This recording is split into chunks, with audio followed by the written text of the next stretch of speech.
Queria conversar com você também sobre Marcos Duval e Bolsonaro, né? Marcos Duval, a gente acompanhou na semana passada a operação da Polícia Federal ali, cumprindo mandados por conta de obstrução nas investigações sobre o 8 de janeiro. E daí tem essa questão de que Marcos Duval faz parte da CPMI, que investiga justamente esses atos golpistas do dia 8 de janeiro. A gente tem amanhã o início dos trabalhos da comissão, com a primeira oitiva que acontece, e vai haver, provavelmente, uma discussão sobre a permanência do senador na comissão ou não, como membro ou não, né? E, para além disso, a gente tem na semana passada também uma autorização de Alexandre de Moraes para que Bolsonaro deponha nesse caso relacionado a Marcos Duval. Porque Marcos Duval, numa entrevista, disse que tinha sido coagido por Jair Bolsonaro a fazer um golpe, a praticar um golpe de Estado, né? E nas horas seguintes ele mudou depois de versão, enfim, mas ele citou o nome de Bolsonaro num primeiro momento. Então, assim, como você vê a situação de Marcos Duval, de Jair Bolsonaro e dessas investigações em torno do 8 de janeiro? Eu queria deixar claro que o Marcos Duval, esse período que ele está no Senado brasileiro, ele nunca teve um comportamento compatível com o senador da República. Nunca teve. Só olharmos para trás e verificar o seu comportamento na CPI da Covid. Ele sempre atuava para criar tumultos, para criar desarmonia, para dificultar os trabalhos da CPI da Covid. Ou seja, nunca foi um senador. Quer dizer, quando você fala um senador da República, pressupõe uma pessoa que tem que ter um comportamento, né? Um comportamento político, um comportamento ético, moral, uma pessoa respeitosa. É um cargo muito importante dentro da estrutura institucional brasileira, do parlamento brasileiro. É um senador da República. Num estado, só há três pessoas, só há 3 vagas para senador por estado. Então, quer dizer, ele representa o estado do Espírito Santo. Quer dizer, mas o comportamento dele como senador, né, volto a destacar, nunca foi compatível com o cargo que ele ocupa. Muito bem. Passada a CPI da Covid, diversos atos que ele tem manifestado, né, tem outros também, mas vamos especificamente no Duval. Em janeiro, o que ele fez em janeiro foi inacreditável.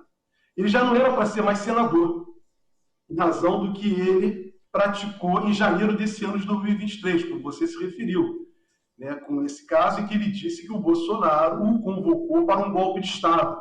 Depois ele foi nas mídias sociais dele desmentir e tentou criar um conluio, na verdade.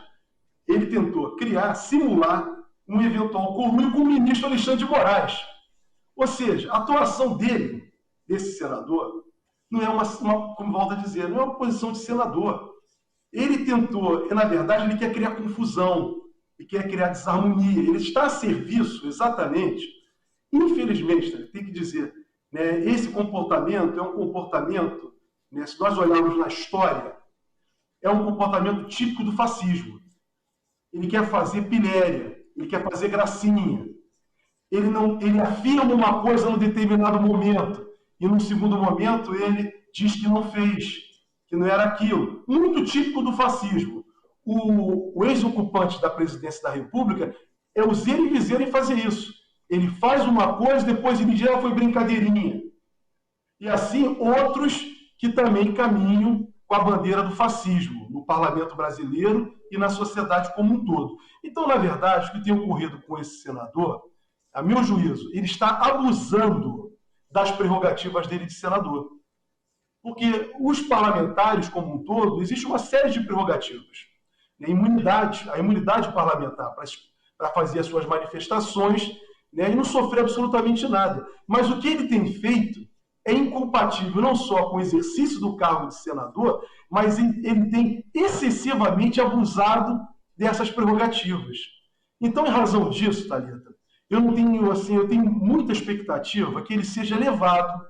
Já houve um requerimento, me parece, por parte do senador Randolph e por parte do senador de Alagoas, o Calheiros, eu agora esqueci, falhou o nome dele agora, Renan Calheiros, já requereram, né, a abertura de um processo no Conselho de Ética contra ele. Porque os atos praticados são exatamente atos contrários, né, ao exercício da função. Ele quebra com o decoro parlamentar. Ele está atuando em desacordo com a Constituição.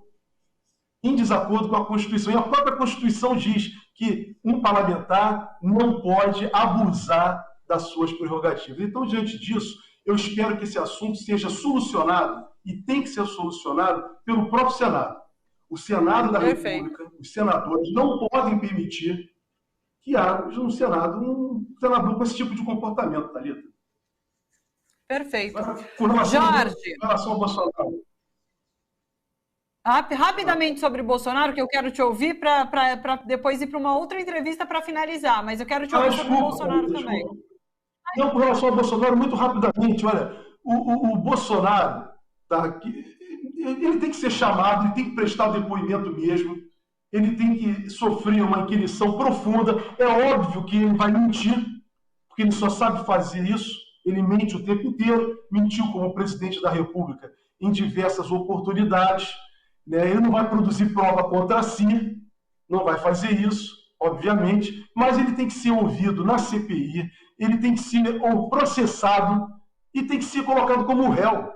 E como réu também prestar seu respectivo depoimento. Agora, as provas estão aí, né? As provas do envolvimento, né, do Bolsonaro com a tentativa de golpe de Estado estão escancaradas, né? Só não acredita que o Bolsonaro atuou nisso, né? Tem que ser assim, uma forma muito infantil, porque ele está na frente de tudo. Agora, as provas vão confirmar, as diversas provas irão confirmar tudo isso. Esperamos, afinal, que ele seja, né, no TSE também, vai ser um julgamento que começa essa semana, né, e ele seja exatamente punido no Tribunal Superior Eleitoral por abuso de poder político, naquela convocação que ele fez dos embaixadores estrangeiros.